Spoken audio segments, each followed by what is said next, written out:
Smart Move, c'est notre chronique consacrée aux nouvelles mobilités. Bonjour Thibaut Chary. Bonjour Thomas. Bienvenue, vous êtes le président, cofondateur de YesPark et vous allez donc m'aider à trouver une place de parking. Comment ? Exactement.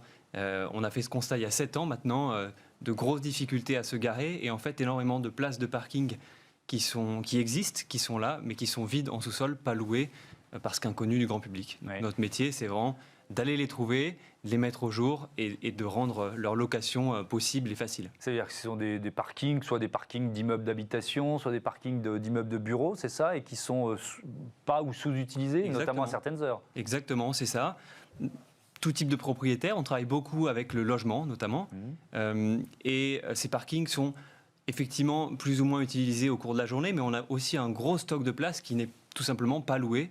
Et donc nous, on se focalise sur ces places qui sont disponibles tout le temps, 24 heures sur 24, et on les apporte à la location pour les automobilistes, pour qu'ils puissent avoir une place près de chez eux et pouvoir rentrer tranquillement le soir ou laisser leur véhicule sereinement. Alors, imaginons, je suis au volant, comment j'utilise l'appli YesPark ? Donc le cas d'usage, c'est vraiment le riverain qui a besoin d'un parking près de chez soi, dans les grandes villes. Typiquement, les véhicules bougent assez peu. On n'a pas envie de le laisser toute une semaine sur la voirie. De surcroît, ça consomme de l'espace public. Ce n'est pas très pertinent d'un point de vue ville. Et donc, ce riverain habite dans un immeuble qui n'a pas de parking, un immeuble ancien à Paris ou dans les grandes villes. Néanmoins, il y a un immeuble récent en face de chez lui ou à côté de chez lui. Donc, il va louer une place de parking dans cet immeuble plus récent. Il fait ça directement sur le site internet ou bien directement sur l'appli.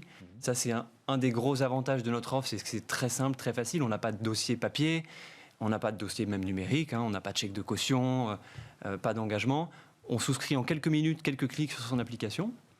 On accède à la place via son téléphone. C'est aussi le téléphone qui fait office de télécommande pour rentrer dans le parking. Donc on a digitalisé toute la chaîne de location du parking pour rendre la vie simple pour l'utilisateur et simple aussi pour le propriétaire qui du coup n'a plus de badge à gérer par exemple. Oui, c'est ça, on n'est pas obligé d'aller chercher un badge pour pouvoir rentrer dans le parking en question. Et, pourquoi vous diriez que votre solution c'est l'avenir du parking dans nos villes ? C'est l'avenir du parking et c'est l'avenir de la ville. Pourquoi ? Parce que déjà on utilise beaucoup mieux un actif immobilier. Aujourd'hui le parking est parfois un actif inactif. Les parkings sous-utilisés. Ouais. Donc on va rendre la ville un peu plus intelligente, un peu plus cohérente, plus durable de ce point de vue-là. Par ailleurs, en libérant ces places de parking, en mettant au jour ces places de parking, on va drainer une partie du stationnement qui aujourd'hui s'effectue en voirie.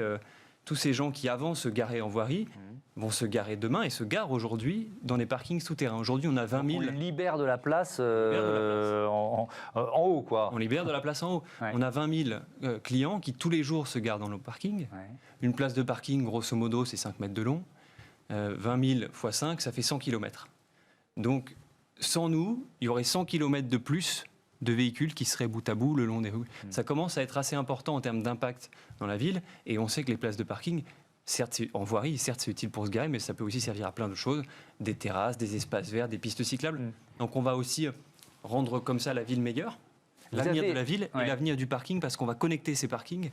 Et que moi, je suis assez convaincu que demain, un jour, la voiture sera autonome, elle sera connectée. Et qu'une voiture connectée, autonome, elle a besoin de base arrière pour typiquement absorber, lisser des creux de demande, des creux d'utilisation dans la ville. Une voiture connectée, sans parking connecté, elle ne pourra pas rentrer dans le parking. Ouais. Donc ces parkings, s'ils ne le sont pas, ils le deviendront connectés. Exactement, ça j'en suis convaincu. Vous imaginez à l'avenir. Vous l'avez dit, vous avez créé YesPark en 2014. Vous avez créé ou trouvé combien de places de parking depuis ? On a 40 000 places de parking en France, un petit peu à l'étranger aussi, Italie et Pays-Bas. Ouais. Et dans les grandes villes françaises, j'imagine. Grandes villes françaises, la plupart des grandes métropoles, ouais. Et vous imaginez en créer, je dis créer, elles existent ces places, mais en les mettre au jour, combien dans les prochaines années ? C'est quoi votre objectif ? On aimerait bien doubler le volume de places d'ici 2 ans. Ça, c'est notre objectif. Ouais. Est-ce que vous êtes en concurrence avec les grands parkings qu'on connaît, qu'on peut utiliser un peu partout dans les villes ? Je ne pense pas. En tout cas, moi, je ne me vois pas comme tel.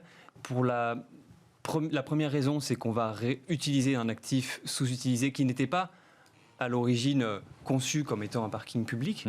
Oui, mais moi, par exemple, j'utilise, quand je viens ici bosser à Bismarck, j'utilise un parking classique, je ne vais pas citer la marque, donc tous les jours, pendant un certain nombre d'heures, j'utilise ce parking. Est-ce que moi, je peux être un client YesPark ? Vous êtes abonné, vous venez régulièrement tous les jours. Parking. Du lundi au vendredi, je viens tous les jours. Donc là, typiquement, effectivement, sur ce cas d'usage, on est concurrent.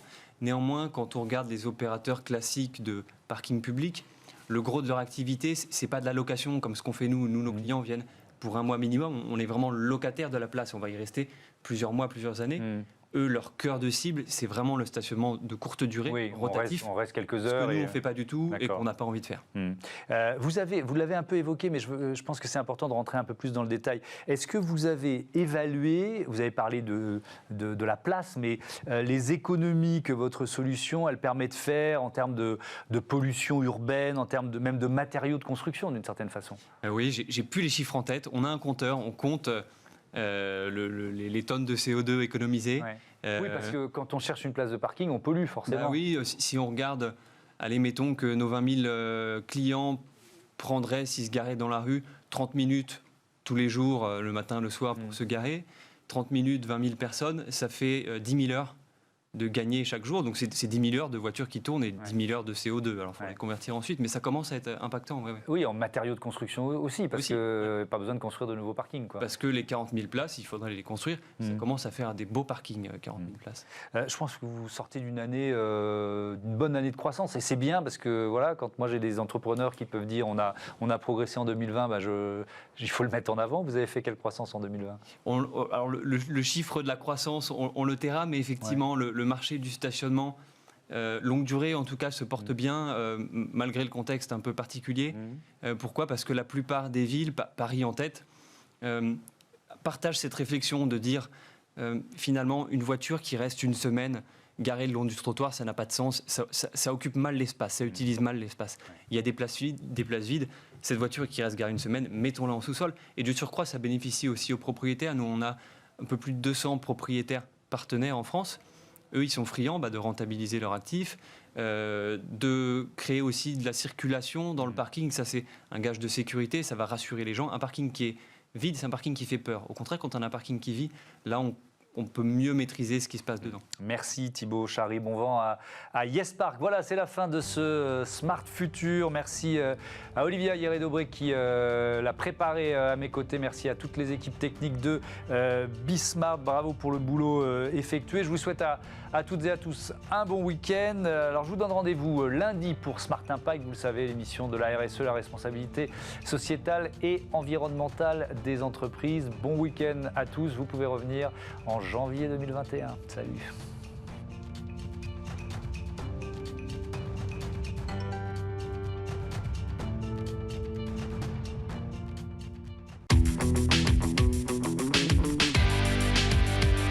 Ce programme vous a été présenté par SEAT.